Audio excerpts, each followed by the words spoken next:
Alléluia. Gloire à l'Éternel, notre Dieu, notre Père. Amen. On va donc continuer ici sur le péché de Jéroboam. L'essentiel, c'est de bien comprendre en fait le péché de Jéroboam, parce que demain, on va aborder en fait l'Église. Qu'est-ce qui s'est passé avec l'Église? Okay. Donc ici, on était donc à Joachaz. Joachaz, donc Yehoachaz. Ok. Et donc ici, donc ils n'ont pas abandonné. Donc, mais en fait, Joachaz et les enfants d'Israël ne se détournèrent pas pour autant des péchés de la maison de Jéroboam et du culte d'Ashéra. Donc ça, c'est très important car le Saint-Esprit, dans l'Écriture, rappelle systématiquement, en fin de compte, ici, cette dérive. Ok, systématiquement, cette dérive. Ils ne se détournèrent pas du péché de Jéroboam. Ok.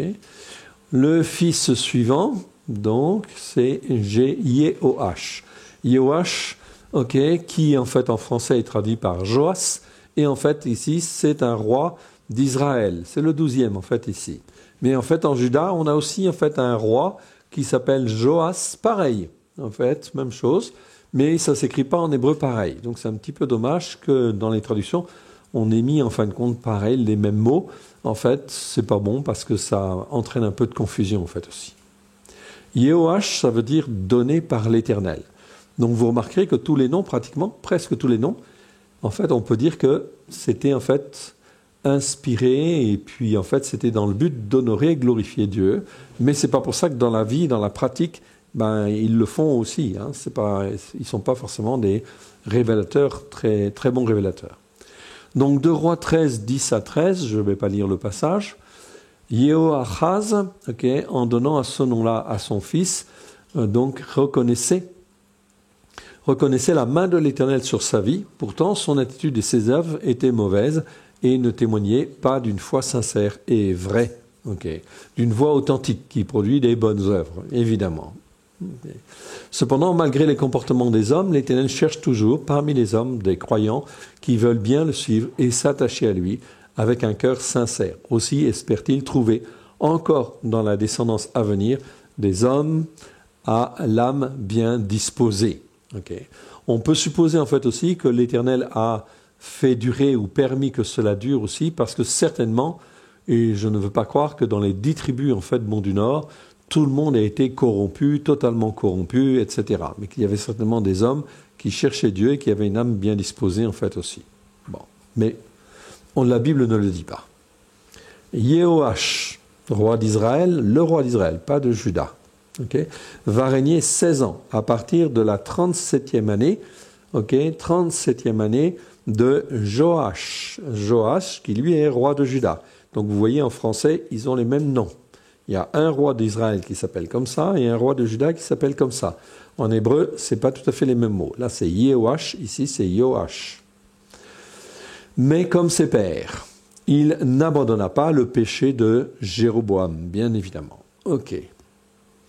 Salomon dit dans le livre de l'Ecclésiaste que l'histoire des hommes est un perpétuel recommencement et qu'il n'y a rien de nouveau sous le soleil.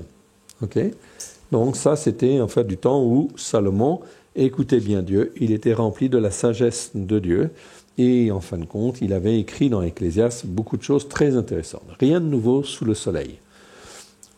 C'est donc vrai, ce qui a été en fait du temps d'Israël, on va le retrouver en fait du temps des nations. Oui, bien sûr, sur le plan spirituel, les hommes sont toujours en fait, se comportent toujours de la même manière.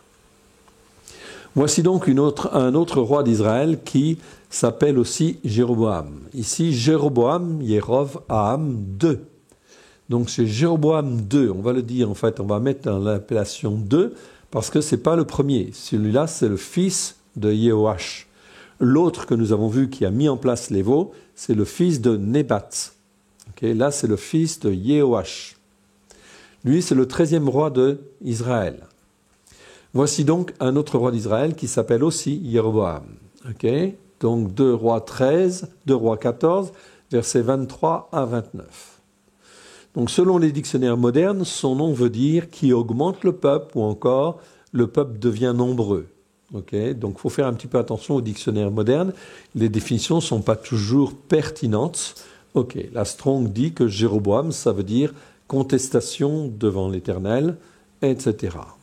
Ou révolte contre l'Éternel. Donc ici, les dictionnaires modernes modifient en fait les sens, donc il faut faire un petit peu attention en fait aux dictionnaires modernes, parce que en fait au travers de ces dictionnaires, si en fait on se réfère en fait aux dictionnaires comme étant la vérité, le problème c'est que si ces dictionnaires ne donnent pas la vérité, ça pose en fait un problème. Donc même les dictionnaires sont faussés en fait aussi. Les dictionnaires modernes sont de plus en plus faussés pour que justement on oublie de plus en plus les racines hébraïques de la foi et le vrai sens en fait bon des mots.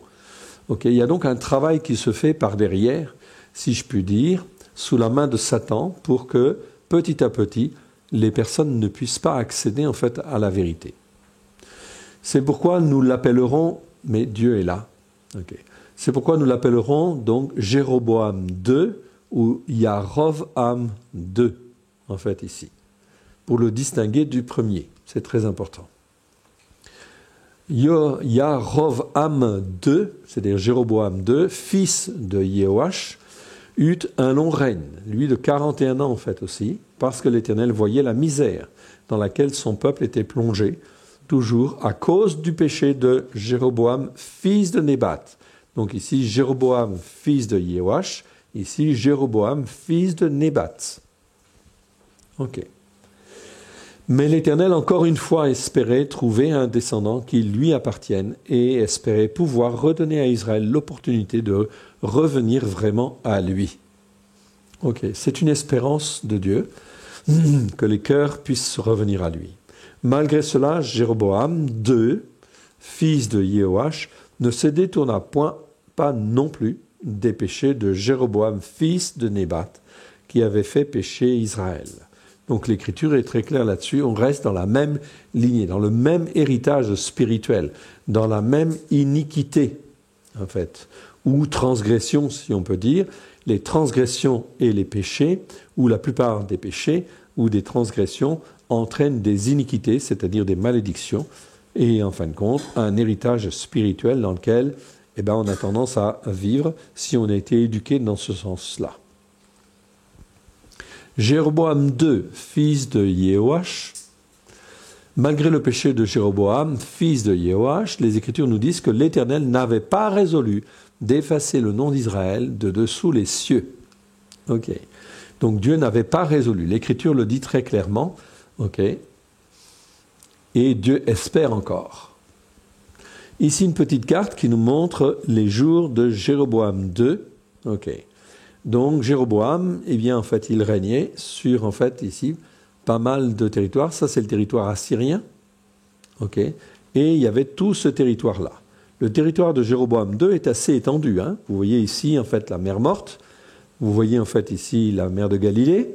Et vous voyez que le territoire de Jéroboam, il s'étend très largement sur, en fait, la Jordanie, sur la Syrie, en fait, ici, okay, sur la Jordanie, en fait, ici, et, en fait, ici, sur le territoire de l'Arabie, en fait, aussi, ici. Okay, puisqu'en fait, ici, il y a une ligne droite qui descend jusqu'en bas, le territoire actuel. Okay, ça remonte comme ça, et ça fait, en fait, comme ça, jusqu'à au-dessus, en fait, ici, comme ça. Voilà. Avec le Golan, en fait, ici, le Golan qui était, en fait, ici, qui vient d'être reconnu par les États-Unis comme étant territoire d'Israël. Okay. Ce qui, en fait, fait fustiger le monde entier, oui, bien sûr, mais peu importe, de toute façon, tous ces territoires-là, c'est conforme, en fait, à l'Écriture, ça appartient normalement, en fin de compte, à Israël, selon la parole que Dieu a donnée. Ok, à Abraham, notamment. Ok, Jéroboam II. Ce passage nous montre la miséricorde infinie de l'Éternel, qui est toujours là pour affranchir, délivrer, sauver, et faire de nous un peuple pour lui. Il fut toujours là pour rattraper, redresser, encourager, fortifier ceux qui lui appartiennent. Si nous avions été à la place de Dieu, il y a longtemps qu'on aurait, en fin de compte, ici, fait le ménage, je pense. Okay? Mais Dieu, il est patient. Dieu, il est patient parce qu'il voit aussi, en fait, les générations à venir, et en fait aussi qu'au travers de ces générations à venir, il peut y avoir, où Dieu peut susciter un cœur ou un autre cœur, etc., pour ramener Israël et pour ramener tout le peuple, etc. Ok ? Donc ça fait partie de la bonté, en fait, de Dieu et de sa miséricorde, en fait, ici. Ainsi, quand un de ses enfants tombe, il est toujours présent dans un amour infini à retrouver une solution pour relever, redresser et fortifier. Le but de l'Éternel, c'est pas de condamner, c'est d'exercer sa miséricorde. Ok, il condamne quand rien n'est possible, rien d'autre n'est possible, mais en réalité, en fait ici, il fait toujours tout pour essayer de relever, redresser et fortifier. Quelle patience! Son amour est permanent, immuable et parfait. On peut dire que son amour est parfait. Ok, lorsqu'il y a un jugement ou une condamnation, c'est parce qu'il n'y a plus rien à faire. Si nos enfants se comportaient aussi mal vis-à-vis de nous, nous ne serions pas capables d'aimer encore et encore avec autant de patience, autant d'amour et autant de persévérance. Oh, quel amour! Ok, on peut dire. Et c'est vrai, car si en fin de compte nos enfants étaient aussi en fait rebelles que les enfants d'Israël ont été rebelles vis-à-vis en fin de compte de Dieu, eh bien il y a longtemps que on les aurait envoyés balader. Zeraria, c'est Zacharie, donc c'est le fils de Jéroboam II. Donc c'est le 14e roi d'Israël. Donc cela veut dire l'Éternel se souvient. Donc c'est pas le prophète, oui bien sûr, hein, ok. Zeraria. Ok. Mais c'est un autre Zeraria. Zeraria, fils de Jéroboam, ne régna que 6 mois. Donc c'est vraiment pas long. Okay. Il fit ce qui est mal, mais suffisamment pour, en fin de compte ici, déterminer un jugement de la part de la parole de Dieu. Il fit ce qui est mal aux yeux de l'Éternel, comme avaient fait ses pères, et ne se détourna pas des péchés de Jéroboam, fils de Nébat, qui avait fait pécher en fait Israël. Donc toujours le rappel en fait au péché de Jéroboam, c'est-à-dire la séparation de la Torah. L'Éternel va respecter la parole qu'il avait donnée à Jéhu. Donc c'est un descendant. Okay. Il avait dit à Jéhu que ses fils régneraient sur Israël jusqu'à la 4e génération. Zeraria, il va régner, oui, mais il est la 4e génération. Donc c'est pour ça qu'il va régner que 6 mois. Ok? Dieu respecte sa parole, mais il règne que 6 mois. Pourquoi? Parce qu'il fait toujours ce qui est mal aux yeux de l'Éternel, comme avaient fait ses pères.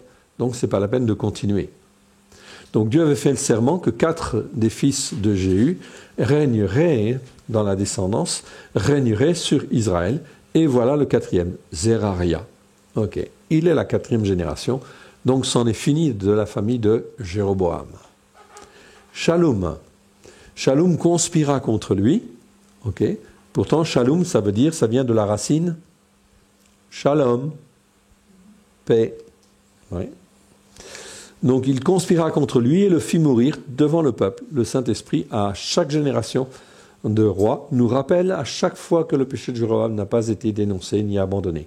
Encore, chaque fois, ici, ok, c'est effectivement ce qui est rappelé par le Saint-Esprit. Shallum, en fait, donc, c'est le fils de Yavesh, ok, en français, Jabesh, voilà. Donc, Shallum veut dire récompense ou rétribution. Donc, son père, Yavesh, avait appelé son fils récompense ou rétribution. Donc, c'est pour ça qu'il s'appelle Shallum, ok. Et Jabesh s'était engagé vis-à-vis de l'Éternel. C'est un passage intéressant, ok. Et effectivement, donc, il avait été béni par l'Éternel parce qu'il était revenu. Mais son fils, lui, ne va pas forcément bien se comporter. Le nom de son père Javesh veut dire sec. Shallum ne régna qu'1 mois, en réalité. Ok, donc il règne vraiment pas très longtemps. Et c'est Ménarem qui le frappa et régna à sa place. Donc là, même chose, conspiration, etc., meurtre, etc. C'est effectivement quelque chose qui se passe. Et tout ça, ça fait partie des dégradations spirituelles. Donc il le frappa et régna à sa place. 2 Rois 15, 13 à 16. J'ai mis les références, comme ça vous pourrez regarder plus en détail. Ménarem, fils de Gadi, cette fois-ci, ok, eh bien, en fait, il va régner.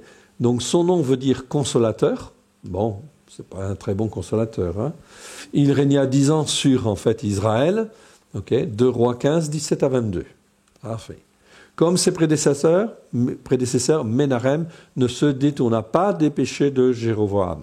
Même chose, ok. Chaque fois, le Saint-Esprit rappelle dans les Écritures, ok, roi après roi, toujours cette dimension-là, ok. Mais le péché de Jéroboam n'a pas été dénoncé, Ok, où il ne se détourna pas du péché de Jéroboam. Cette fois-ci, c'est Poul. Ok, Poul, c'est le roi d'Assyrie. Le roi d'Assyrie qui va intervenir, qui va imposer un joug, son joug terrible, effectivement, sur les 10 tribus du Nord. Donc Ménarem lui doit un lourd tribut. Donc le roi d'Assyrie impose un très lourd tribut à Ménarem. Qu'est-ce que fait Ménarem? Donc ici, ça vous donne une petite idée. La Syrie, en fait, ici, le royaume de la Syrie, ok, c'était en fait ici extrêmement une nation très puissante. Donc elle couvrait tout ça, tout ce territoire en fait orangé en fait ici. Ok, donc c'était vraiment très très très grand. La Syrie était un peuple en fait ici très très féroce, plus même cruel que les Syriens. Les Syriens étaient vraiment très cruels déjà. Mais alors les Assyriens, en fait, ici, donc les Assyriens, c'était tous ceux qui étaient habités là. Et puis, en fait, ici, bien, ils se sont agrandis un peu partout et ils sont devenus des guerriers, en fait, très puissants. Ils ont régné environ 300 ans, en fait, ici à peu près. Ok ? Donc, c'est le premier grand royaume qui domine et qui va être appelé, en fait, le premier roi dans l'Apocalypse. On va en fait en parler en fait aussi. C'est le premier roi qui domine par rapport en fait aussi à Israël, donc les 10 tribus du Nord. C'est en fait ici le roi d'Assyrie qui va anéantir un petit peu plus tard, qui va anéantir effectivement les 10 tribus du Nord et qui va disperser tous les 10 tribus du Nord un peu partout dans toutes en fait ces dominations. Donc Ménarem lui impose un tribut très lourd. Très très lourd. Okay, ça c'est l'Empire assyrien qui est devenu une très grande puissance au Moyen-Orient. Okay. Tout ça là, la notion de puissance en fait ici, ça se fait toujours par en fin de compte l'autorisation de Dieu. Et si cette domination devient très forte et très puissante, c'est parce que Dieu le permet. Ça ne veut pas dire que ça se fait avec une, comment dire, avec douceur, etc. Non, certainement pas. Ou avec doigté, non. C'est vraiment, en fin de compte, des pays qui sont suscités et qui agissent un peu, des fois, souvent comme ils veulent, selon leur propre nature charnelle et aussi avec la puissance de l'ennemi derrière eux. Ménarem imposa aux riches d'Israël de le payer. Donc le tribut, bien sûr, il a imposé à Israël. Et Ménarem, donc ici, impose de même aux riches, en fait, d'Israël de payer ce tribut. Okay, donc ça va créer bien sûr des tensions.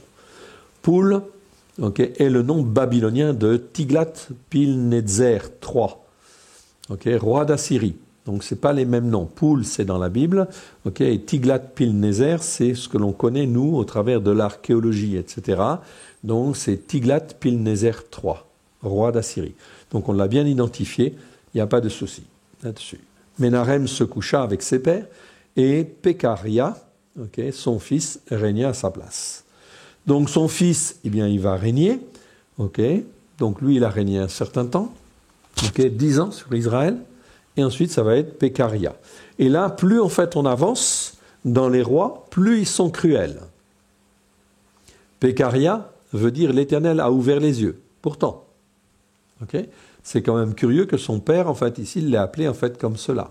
Bon, mais c'est ça.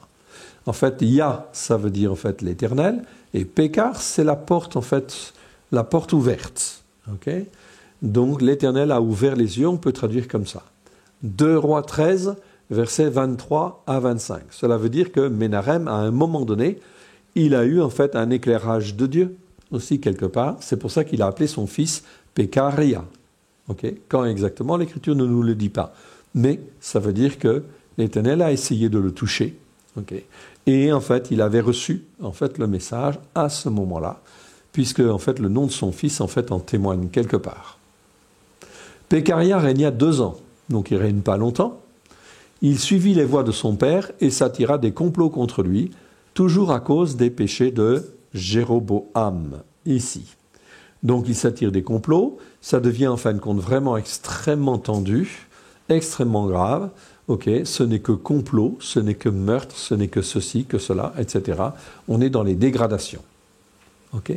Pécar, en fait, ça va être un des officiers suivants qui va conspirer contre lui et qui va prendre sa place. Donc vous voyez, on est vraiment dans les complots, en fait, ici, politiques. Tout ça, ce sont des signes de malédiction, évidemment. Ok? Donc plus en fait on avance dans le temps, c'est ce qui va se passer aussi dans tout un certain nombre de pays en fait aussi. Il y aura en fin de compte des pays qui vont maudire en fait Israël, et donc de ce fait-là, ça va entraîner en fin de compte ici toutes sortes de déviations, de malédictions et des problèmes en fin de compte d'autorité dans leur pays en fait aussi. Ça va aller de plus en plus vite. Pécar, ok, Pécar, fils de Remaliahu, ok. Pécar, ça veut dire il a ouvert les yeux. Il, c'est qui? C'est Dieu. A ouvert les yeux. Pécar. Pécar, c'est la porte ouverte en réalité. Ok, c'est l'ouverture. Donc on peut dire il a ouvert les yeux. Ok. Donc ça veut dire que son père, à un moment donné, il a eu aussi un éclairage de Dieu, mais il n'a pas suivi. Remaliahu, le nom du père, en fait ici, veut dire orné par l'Éternel. Bon, c'est quand même des noms un peu curieux, ok, pour des gens qui se comportent vraiment très très très mal. Ça veut dire qu'ils n'ont pas suivi du tout le rappel. Pécar. Ils cherchaient peut-être une certaine légitimité. Peut-être aussi. Considérés malgré tout des religieux. Voilà, oui, peut-être aussi. Ok. Il y a tout là-dedans. Hein. Pécar, en fait, il règne, non pas 2 ans, ok, il règne 20 ans. 20 ans. C'est curieux, mais bon, Dieu l'a fait durer 20 ans. 2 Rois 15, versets 27 à 31. Il ne se détourna pas, encore une fois, le Saint-Esprit rappelle, il ne se détourna point des péchés de Jéroboam, fils de Nébat, qui avait fait pécher Israël, et il fit ce qui est mal aux yeux de l'Éternel. Ok? Cela dura 20 ans. Pourquoi 20 ans? Dieu, il sait pourquoi. Il fait durer pour une raison ou pour une autre. Ok? Et il a ses raisons. Aussi attira-t-il sur lui et sur Israël une oppression encore plus cruelle de la part de Tiglath-Pileser, roi d'Assyrie, bien sûr. Ok, parce que en fin de compte, il s'est levé contre par orgueil. Celui-ci emmena captifs les habitants en Syrie. Donc déjà, début des déportations. Donc il emmena des captifs là-bas. Oshéa c'est Osée. Osée, fils d'Éla, conspira contre lui et prit sa place. Donc on est toujours ici, vous voyez qu'il y a une concentration, en fait ici, de conspiration, ok, génération après génération, en fait ici. Osée, fils d'Éla, donc c'est le dernier, en fin de compte, des rois d'Israël, qui va régner, en fait ici. C'est le 19e roi d'Israël. Ok, et pourtant, Oshéa, ça veut dire sauve. Ok. Oshéa fut le dernier roi d'Israël. Okay, 2 Rois 17, 1 à 23. On ne va pas lire le passage, mais ça vous donne en fait la référence. C'est le dernier roi. Dernier roi d'Israël, parce que Dieu voit, et en fait avec lui, il n'y a rien qui se passe non plus, etc. Donc, c'en est fini en fait des 10 tribus du Nord. En absence de repentance, l'Éternel permit au roi d'Assyrie, qui avait la réputation d'être un homme cruel, d'envahir le pays d'Israël et d'emmener captif le peuple d'Israël dans les villes de son royaume et dans les villes des Mèdes. Okay, il dit bien les villes des Mèdes. Donc ça a été vraiment très très loin, parce que les Mèdes, c'était vraiment un pays très très étendu. Donc ce qui veut dire que les 10 tribus du Nord, il y a plein de descendants en fait d'Israël qui sont en fait dans les tribus, en fait qui sont répartis dans les pays en fait ici. Mais compte tenu qu'il y a eu depuis 2000 ans pas mal de voyages, pas mal de déplacements, plus en fait ici on se trouve dans les années 722 avant Jésus-Christ, donc ça fait 27 siècles, ok, que les 10 tribus du Nord ont été effectivement anéanties, et en fait ici, où la plupart en fait ici des Juifs de ces 10 tribus du Nord ont été dispersés parmi les nations, et avec les voyages, les échanges internationaux, eh bien il y a les 10 tribus en fin de compte du Nord qui sont réparties un peu partout dans le monde. On ne sait pas où ils sont, mais Dieu il sait. Dieu il sait si en fait on a du sang juif ou pas, etc. Et que pour beaucoup, eh bien en fin de compte, ils sont descendants de la tribu, des 10 tribus du Nord. Cela se passa en 722 avant l'ère chrétienne. Donc la date, on la connaît très très bien. Donc 722 avant l'ère chrétienne, c'est la destruction des 10 tribus du Nord. Ok, tout le peuple, il est envoyé en déportation. Une partie exterminée, mais une partie, en fin de compte, dispersée parmi les nations. Ce passage se termine, donc pratiquement toute la population qui était sur le territoire des 10 tribus du Nord va être soit en fin de compte éliminés, ou en fait dispersés parmi en fait les autres villes, partout, n'importe où en fait dans le monde. C'est de la déportation. Et à la place, le roi d'Assyrie va ramener d'autres personnes, pour qu'ils habitent dans le territoire en fait d'Israël, et ça va s'appeler les Samaritains. D'accord ? Donc sur les territoires des 10 tribus du Nord, ce n'étaient plus des Juifs, ce sont des gens qui en fait sont venus de l'extérieur et qui en fait ici ont été en fait ici importés, si je puis dire, sur la terre d'Israël.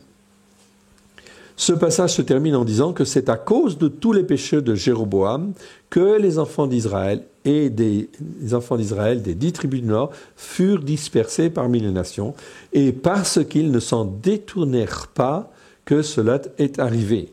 Donc l'Écriture dit bien, c'est à cause du péché de Jéroboam et parce qu'ils ne se sont pas détournés en aucune manière. Cela fait 210 ans que Dieu travaille et en fin de compte pour les ramener, et jamais en fait ils ne se sont vraiment détournés.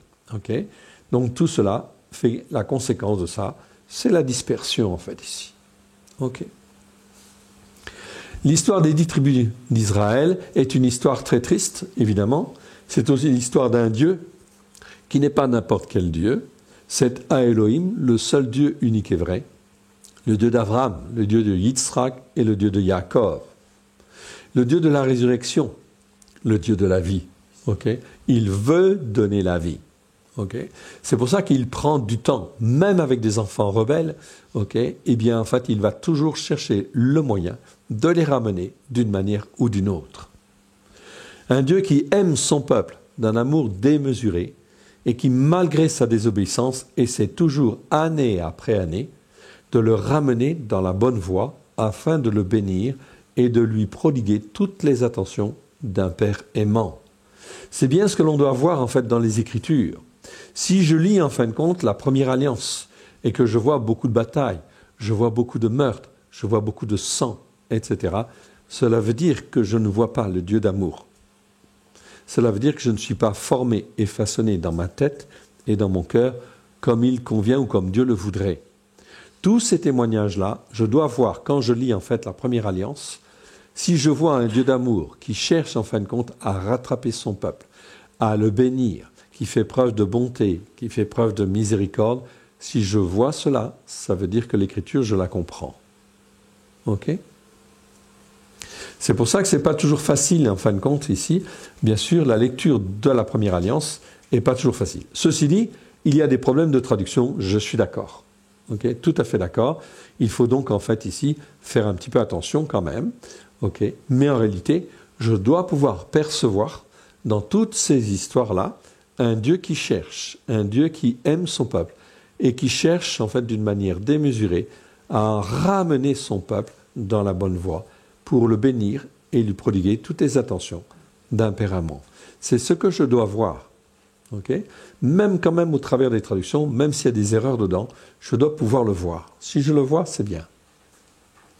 Alors pourquoi la rencontre de l'Éternel, notre Dieu et notre Père, n'a-t-il pas pu avoir lieu? Pourquoi cette rencontre avec l'Éternel n'a pas eu lieu avec son peuple? On peut se poser les questions.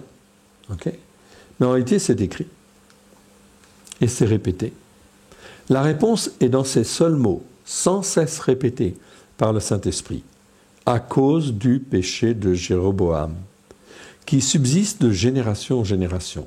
C'est là la source de tous les maux, et car c'est de l'idolâtrie. Dieu est un Dieu jaloux. Il prévoit tout. Il prévoit les sacrifices. Lorsque Adam et Ève ont péché, qu'est-ce que fait Dieu? Tout de suite. Une des premières choses qu'il fait, il les couvre. Il les couvre d'une peau de bête. Cela veut dire quoi? C'est qu'en fait, ici, ils ont péché, oui, mais il les couvre d'une peau de bête, c'est-à-dire qu'un sacrifice a été fait. Première chose. Donc Dieu, la première pensée qu'il a, c'est de rattraper son peuple, de le remettre sur la bonne voie. Et c'est très encourageant pour nous. Cela veut dire que chaque fois que je reviens, ou que si je me suis écarté, je reviens vers Dieu. Est-ce qu'il va m'accepter? Oui, bien sûr. Parce qu'il veut donner la vie, et il veut donner la vie en abondance. Okay? Donc Adam, il a péché avec Ève, et en fait, il les couvre d'une peau de bête. Un sacrifice a donc eu lieu. Les hommes et les femmes, au travers des siècles, Israël en particulier, en fait, ici, n'ont pas arrêté de pécher et de faire des erreurs. Bien évidemment, il y a des moments où ils ont bien marché, surtout, en fait, la partie, en fait, de Juda, en fait, ici. Ok, la partie d'Israël, ici, ne s'est pas bien comportée. Les 10 tribus du Nord se sont très mal comportées. Pourquoi? Tout simplement, on rappelle toujours le péché de Jéroboam. Désobéissance à la Torah, en fait, tout simplement. Ok? Et en fait, au travers de ça, les siècles ont passé, et Dieu fait tout. Et cette fois-ci, il va envoyer qui? Il va envoyer son Fils. Son Fils en sacrifice. Son Fils, il va l'envoyer en tant qu'homme sur la terre, et c'est son Fils qui va s'offrir lui-même en sacrifice pour que tout soit accompli. Tout soit accompli, c'est-à-dire que l'Écriture puisse s'accomplir dans le cœur et la vie, en fait, des personnes. Pour que cette Torah, qui n'a pas été, en fait, ici mise en pratique comme il fallait, eh bien, en fait, Dieu va prendre, en fait, un autre chemin et va dire, au travers de Christ, moi, ce que je veux, c'est que Christ, il paye tout, etc. Tout ce qu'il a, en fin de compte, à payer, les péchés, les transgressions, les iniquités, sont payés par Christ. Tout est accompli par Christ. Et que par la puissance de son Saint-Esprit, maintenant, Dieu dit, je vais écrire la Torah dans le cœur des gens, pour que, justement, ils puissent devenir mon peuple. Amen. C'est un accomplissement prodigieux, merveilleux. C'est ça, cette bonne nouvelle. La bonne nouvelle, c'est la bonne nouvelle que Christ, il a payé pour nous, pour que la Torah puisse être écrite dans nos cœurs et dans nos vies, et qu'on puisse s'attacher à Dieu, rien qu'à Dieu. Amen. Ok. De tous les mots, c'est de l'idolâtrie. Donc on voit en fait en résumé ici très clairement que en fait toute la dégradation d'Israël, et Dieu l'a permis pourquoi? L'a permis pourquoi? Il l'a permis pour que nous puissions être instruits et enseignés. Et que nous aujourd'hui, nous puissions comprendre en fait ces choses-là. Pourquoi en fait Israël, qui était en fait ici un peuple aimé par l'Éternel? Oui, bien sûr qu'il était aimé. D'un amour démesuré en fait ici, qui fait que Dieu patiente, il espère toujours que ses enfants vont revenir. Mais le péché de Jéroboam a subsisté, la désobéissance à la Torah, tout simplement. Et aujourd'hui, ça nous enseigne et ça nous conforte et ça doit nous apprendre que Dieu est là, patient, etc., pour nous ramener justement à ce qu'il veut. Parce que Dieu, ici, ce Dieu-là, c'est pas n'importe quel Dieu. C'est un Dieu qui veut bénir en abondance. Rappelons pour mémoire que le péché de Jéroboam ici, ça se résume en fait en 4 points. On l'avait déjà évoqué, c'est bien de le rappeler. C'est quoi le péché de Jéroboam? Rappelons-le. Le 4e point, comme on l'a déjà vu, se résume au moins aux 4 points principaux que nous avons déjà cités. Qu'est-ce que nous avons cité déjà? On s'en souvient ou pas? Oui. Idolâtrie. Après. L'institution de nouvelles fêtes. Oui. Ensuite. Changer les hommes, les sacrificateurs. Voilà, mettre en place un système religieux. Ok.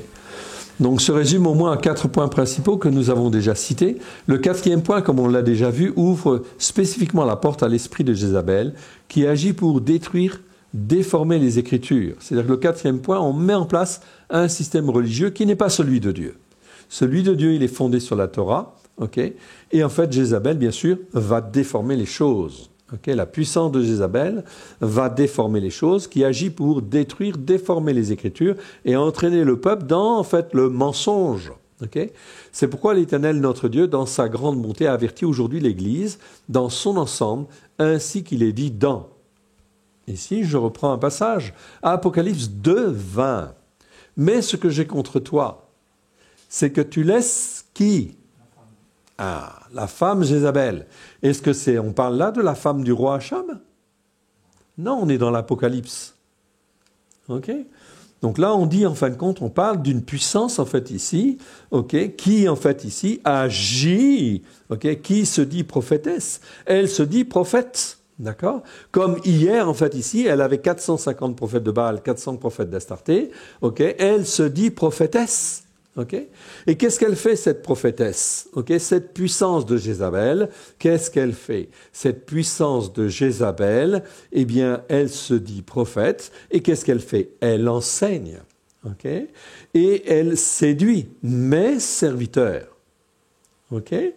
C'est-à-dire, enfin, qu'ici, tous ceux qui sont responsables quelque part et qui ne sont pas sur les racines de la Torah, ils sont enseignés par qui? Bien évidemment, par Jézabel, parce qu'ils ont dans la tête des enseignements qu'ils croient être justes, mais qui ne sont pas justes. Amen.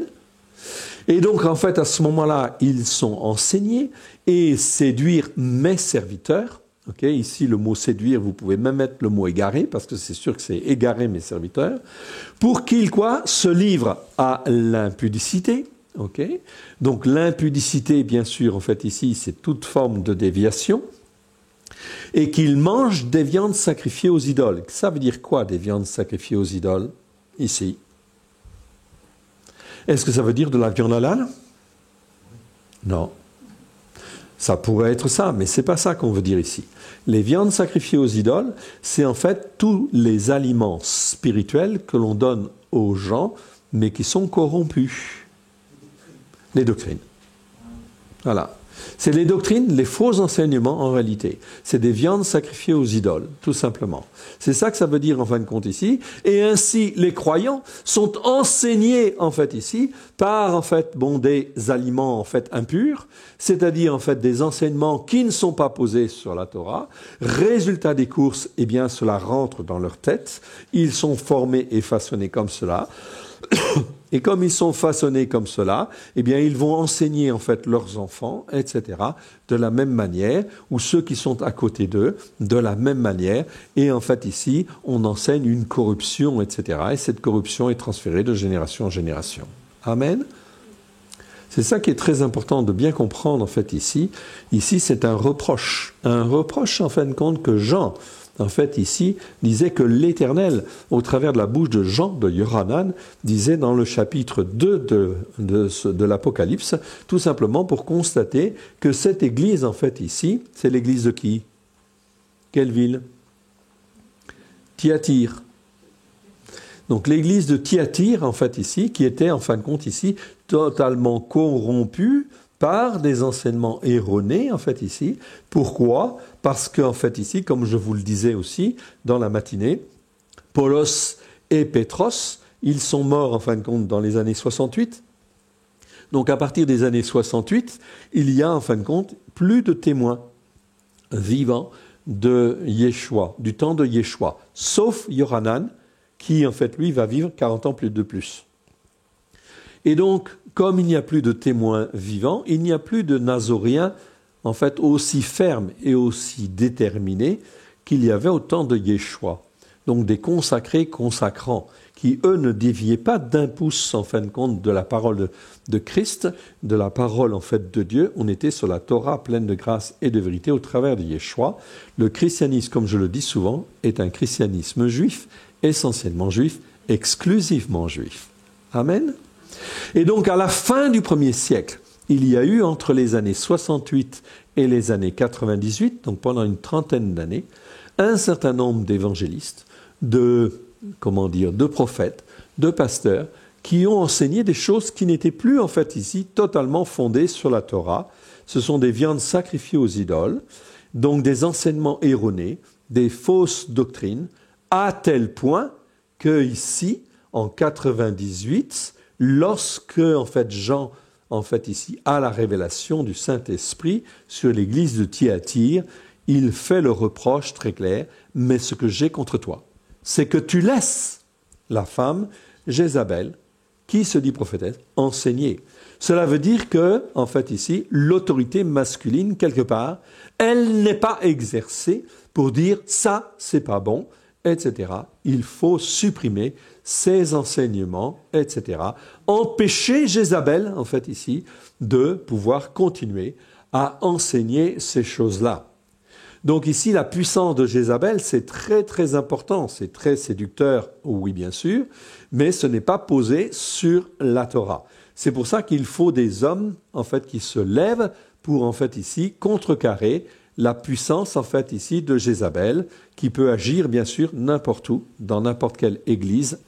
Donc là, ça permet effectivement de bien comprendre, en fait, ici, ce qu'on appelle les viandes sacrifiées aux idoles. Ce sont des enseignements, ce sont des doctrines qui, en fait, ici, ont un semblant de réalité, de lumière, mais qui viennent de Satan, car Satan est, en fait, l'image, en fait, est une image, et la lumière, et il sait imiter, c'est un ange de lumière, hein, mais de fausse lumière. Donc il va donner l'apparence des choses, mais ça va paraître bien, mais c'est pas bon, c'est pas cachère. Okay? C'est pas conforme à l'écriture. Donc tout ça, ça dépend de la puissance de Jézabel. Ici, c'est bien une puissance qui est dans les lieux célestes.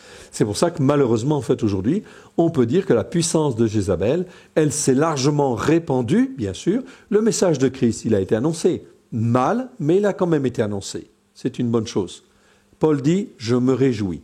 Même si Christ est mal annoncé, je me réjouis. C'est une bonne chose. Mais il faut recaler les choses. Pourquoi ? Parce que les dérives sont là. Et les dérives sont spirituelles. Ils mangent des viandes sacrifiées aux idoles. Ok. Si la désobéissance à la Torah persiste, les dérives spirituelles et l'établissement de fausses doctrines est inévitable. C'est pas que ça va peut-être venir, non, c'est inévitable.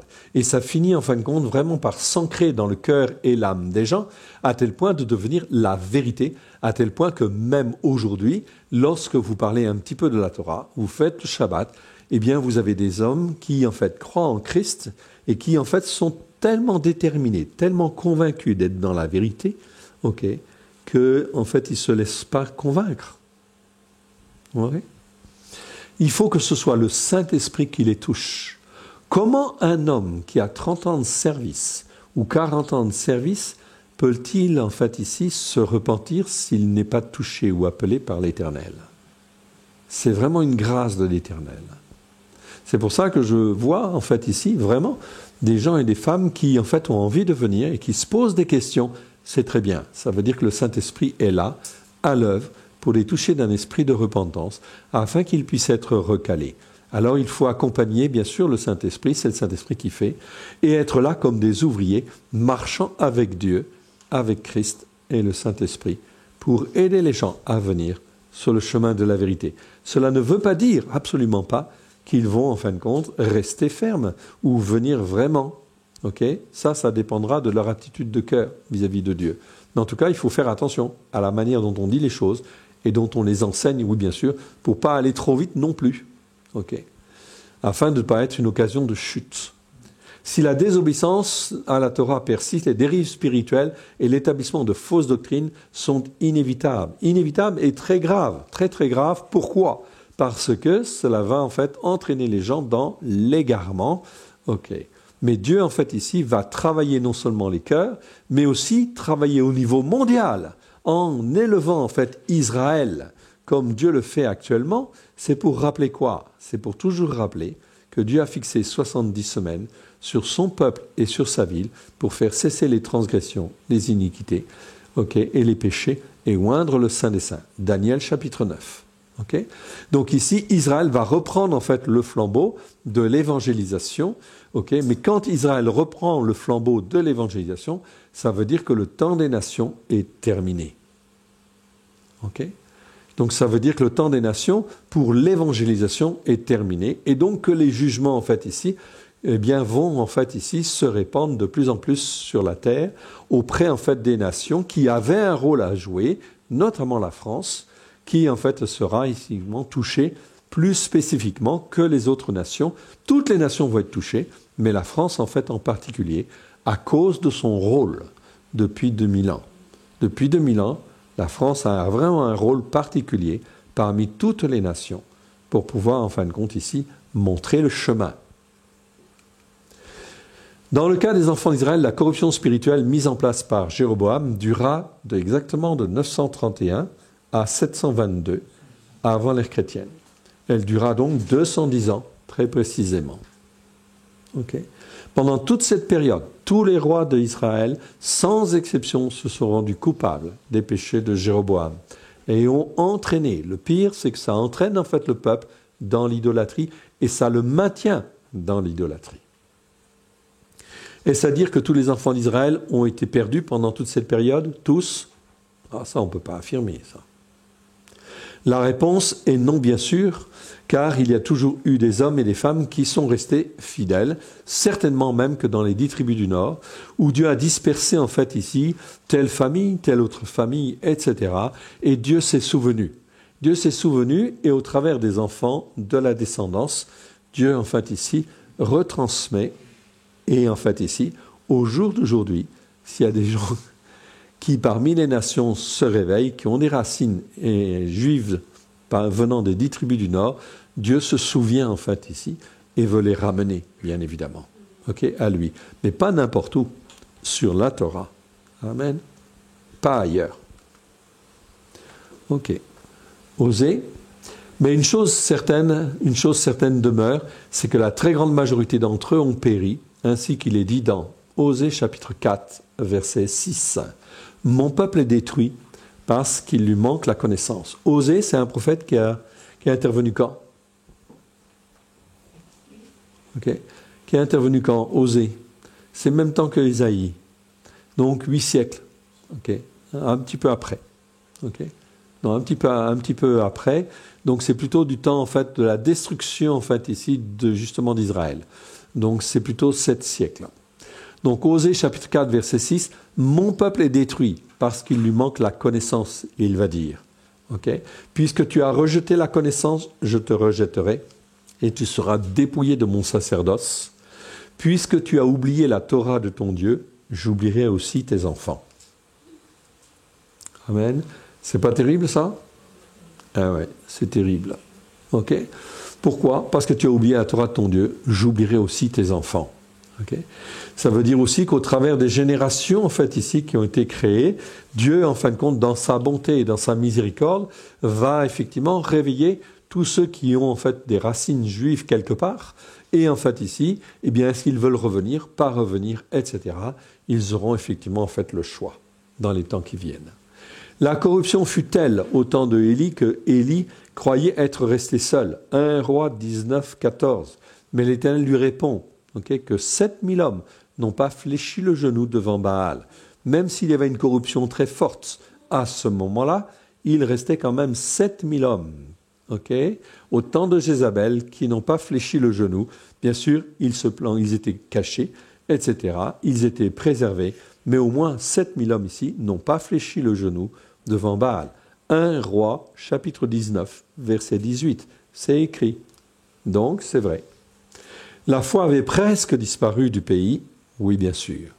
Donc, même chose dans les situations, en fin de compte, qui arrivent, que Dieu va susciter. Il y aura des hommes qui garderont effectivement la foi. C'est ce qui nous attend dans les temps à venir, car il est écrit « Lorsque l'apostasie sera venue, alors paraîtra non pas l'impie, c'est pas écrit l'impie, le mot impie c'est asébès, mais je vous l'ai dit, c'est en réalité anomos, c'est-à-dire le sans Torah, qui va venir. Ainsi qu'il est écrit dans 2 Thessaloniciens chapitre 2, verset 3. C'est le sans Torah qui va paraître en fait ici. Je suis même pas sûr que la référence ici soit bonne. Je vais vérifier tout de suite. 2 Thessaloniciens 2 2, alors, ici. Alors, 2 Thessaloniciens 2, c'est pas en fin de compte 2, 3, en fait ici, l'homme impie, en fait ici. La référence exacte ici, c'est 2, 8. On parle de l'impie, effectivement, dans 2, 3, mais la référence où il est dit de l'impie que c'est le sans Torah, c'est 2, 8. Donc, vous pouvez corriger. Parce qu'en fait, il est aussi écrit qu'il y a en fait non pas un antéchrist, mais des antéchrists. Et ils sont du milieu de nous. D'où est-ce qu'ils viennent? Ils sont du milieu de nous. Donc c'est apparemment en fin de compte des croyants, etc., mais qui ne sont pas posés en fait sur la Torah. C'est ça le problème. Le problème, c'est la Torah. S'ils sont posés sur la Torah, il n'y a pas de problème. Enfin, pas de problème. Il faut être prudent quand même. Mais en fait, la base est bonne. Mais en tout cas, en fait, ici, l'impie, en fait, ici, c'est quelqu'un qui trompe. Okay, donc il va entraîner en fait encore plus, d'autant plus qu'il va venir avec tous les signes de l'iniquité, signes plus exactement de l'injustice, donc avec des signes, des prodiges et la puissance de Satan, l'énergie de Satan, pour faire des signes et des prodiges mensongers. C'est pour ça que certains mouvements, même internationaux aujourd'hui, qui en fin de compte font beaucoup de, entre guillemets, miracles, où les gens viennent à des sessions et des séminaires, où il y a en fin de compte des délivrances extraordinaires. On voit des gens guéris, des gens guéris, des gens guéris, etc. Des gens délivrés, etc. Il y a des mouvements comme cela qui viennent, mais qui ne sont pas posés sur la Torah. Donc ces mouvements, en fait, ici, quelque part, ça pose un grave problème, parce que cela entraîne les gens dans ce qu'ils croient venir de Dieu, mais ça ne vient pas de Dieu. C'est très important. C'est très important de comprendre cela. Cela veut dire que ce sont des mouvements qui visent à séduire et à entraîner les gens dans une préoccupation qui n'est pas en fait celle de se recentrer par rapport à Dieu sur la Torah, les prophètes et les psaumes. D'autant plus qu'il y a de surenchère aussi. Voilà. Dans cette recherche du merveilleux, du sentiment. Absolument. Tout à fait. Regardez, reprenons justement ce passage de 2 Thessaloniciens. 2 Thessaloniciens, chapitre 2, verset 9. Verset 8 même. Et alors paraîtra le centaure. Ici, c'est traduit l'impie. Que le Seigneur détruira par le souffle de sa bouche et qu'il écrasera par l'éclat de son avènement. L'apparition de ce centaure se fera par l'énergie de Satan. Là, c'est dit la puissance de Satan. Mais c'est mieux de dire énergie parce que ce n'est pas le mot dynamis. Ici, l'énergie de Satan, avec toutes sortes de signes, de prodiges, de miracles d'abord, ils disent, en fait ici, de miracles, de signes et de prodiges mensongers, et avec toutes les séductions de l'injustice, pour ceux qui périssent, parce qu'ils n'ont pas reçu l'amour de la vérité pour être sauvés. Verset 11, terrible. Aussi Dieu leur envoie-t-il une énergie d'égarement pour qu'ils croient au mensonge, afin que tous ceux qui n'ont pas cru à la vérité, mais qui ont pris plaisir à l'injustice, soient condamnés. Amen. C'est terrible. Le choix, il n'y a pas 36 choix. C'est Torah ou Torah pas. C'était le type du séminaire. On en résume en fait à ça. Torah ou Torah pas. Tu es avec Dieu ou tu es contre Dieu. Tu es avec Christ ou contre Christ, avec l'Antichrist. Tu es avec la Torah ou contre la Torah. Tu es pour Israël ou contre Israël. Donc c'est très comme ça. C'est pour ça qu'en fait Malachie dit bien, 3.18, et l'on verra de nouveau. Et l'on verra de nouveau la différence entre celui qui sert Dieu et celui qui ne le sert pas. Il est dit, et on verra. C'est-à-dire que dans le monde entier, on verra la différence entre ceux qui servent Dieu et ceux qui ne servent pas Dieu. Amen. Donc on revient en fin de compte toujours à la même chose, Torah ou Torah pas. Donc les miracles et les signes qui ne sont pas basés sur la Torah ou qui ne sont pas basés sur des enseignements en fin de compte qui ramènent à la Torah, qu'est-ce que c'est que ces signes mensongers? Ces signes, c'est des signes mensongers qui sont faits là pour séduire, pour entraîner, pour égarer, pour dire en fait oui, Dieu est bon, etc.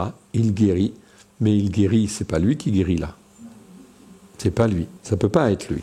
Parce que c'est une voie qui entraîne ailleurs, alors que Dieu, en fin de compte, tout ce qu'il veut, c'est des enfants obéissants et soumis qui s'inscrivent dans la Torah pour être enseignés et recevoir la bénédiction pleine et entière de Dieu sur les racines hébraïques de la foi, sur la foi d'Abraham, d'Isaac et de Jacob. Pour terminer, en fait, je dirais une chose. Une chose, c'est en fait Genèse 26, versets 4 et 6. 4 et 5. Ouais, c'est ça. Donc c'est la promesse que Dieu fait en fait à Isaac, le fils d'Abraham. Il dit, Genèse 26, versets 4 à 5, « Je multiplierai ta postérité comme les étoiles du ciel. Je donnerai à ta postérité toutes ces contrées, et toutes les nations de la terre seront bénies en ta postérité. » La postérité d'Abraham, par Christ. On est bien d'accord. Parce qu'Abraham a obéi, pourquoi? Parce qu'il a obéi à ma voix, qu'il a observé mes ordres, mes commandements, mes lois, okay, ici à la place de mes statuts, et les enseignements de ma Torah. Amen. Ça se termine comme cela ici, dans ce passage. Le mot Torah est mentionné en fait en hébreu, okay, et il est au pluriel. Ça veut dire les enseignements de la Torah. Si je suis appelé à être fils ou fille d'Abraham, eh bien je dois marcher comme Abraham a marché. Amen. Parce que Paulos dit dans Galates, nous sommes héritiers d'Abraham par la foi en Christ Yeshua. Amen. On va donc en fait s'arrêter là. Et on va remercier le Seigneur. Merci Seigneur pour ta parole que tu nous as donnée aujourd'hui. Et tu nous as montré en fait le péché de Jéroboam. Et nous te rendons grâce dans le précieux nom de Yeshua. Que cela puisse vraiment s'ancrer profondément en nous-mêmes. Et que nous puissions aussi, Seigneur, dans notre bouche, parler comme toi tu le veux à la gloire de ton Saint-Nom. Et dénoncer ce qui est faux à la gloire de ton Saint-Nom. Parce que, Seigneur, ta parole est la vérité. Ta Torah est la vérité. Aussi, Seigneur, tu veux que dans les temps qui viennent, nous soyons pleinement affermis sur tes racines, sur toi, ce que toi tu veux, à la gloire de ton Saint-Nom, afin que nous soyons un peuple pour toi, pour te servir, toi le seul vrai Dieu, et celui que tu as envoyé. Nous te rendons grâce dans le précieux nom de Yeshua, ton Fils bien-aimé. Amen.